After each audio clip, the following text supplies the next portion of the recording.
Hello po. Gumawa po ako ngayon ng black kutsinta para po sa preparasyon po natin sa darating na Kapaskuhan. Sana po panoorin nyo hanggang dulo. Napakasimple lang po ito at napakasarap. Ito po ang aking mga ingredients. Kadali lang pong hanapin ang mga ingredients po nito. Ito ay dark brown sugar, golden syrup po, all-purpose flour, powder milk, tapioca starch or flour, merong salt, and then yung black color po natin, and then of course ang lye water, at saka po tubig of course. Ayan, ito po lahat na lang halo-halo ito. Yan, yung plain flour po or all-purpose flour, tapioca starch or flour, parehas lang po yan. Meron lang po silang certain names sa mga packaging nila. And then po yung ihalo po natin ngayon yung salt, and then yung powder milk, and then po yung brown sugar. Now, ito pong brown sugar na ito, pwede po natin siyang i-substitute ang 1 cup na molasses. Pwede po yun. Ngayon, kung wala pong brown sugar, molasses, ito na lang pong brown sugar.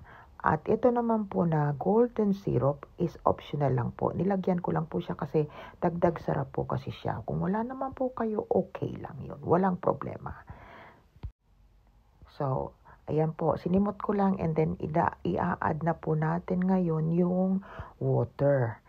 So, halo-halo lang po yan lahat. Kasi may mga lumps po yan. So, kailangan ma-incorporate ang lahat ng ingredients.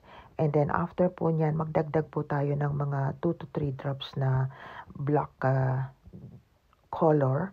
Depende po sa inyo, pero wag yung masyado kasi maglalasa po yan. So mga 2 to 3 drops lang. Then maglagay po na tayo ng 2 to 3 teaspoon na lye water. Ako po ginamit ko lang 2 teaspoon para po siya ay hindi masyadong matigas. So okay lang po yan. Depende po sa inyo. And then, strain po natin siya kasi kung makikita nyo po, may mga lumps-lumps pa po yung parang mga buo-buo. So, kailangan po talagang i-strain para po siya ay mapino po. Maganda yung result ng kutsinta. I-grease lang po natin siya ng vegetable oil para po hindi dumikit. And then, i-pour po natin. Wag pong masyadong puno para po tamang-tama lang po yan sa 15 minutes na ang low fire po sa steamer. Pag kumukulo na po, saka natin hinaan yung apoy. Tiyaran! Eto na po siya.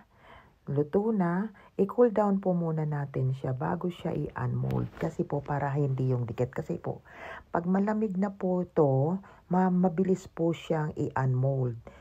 Tingnan nyo po, mabilis lang. Pero pag mainit pa po, hindi po maganda, talagang madikit pa rin.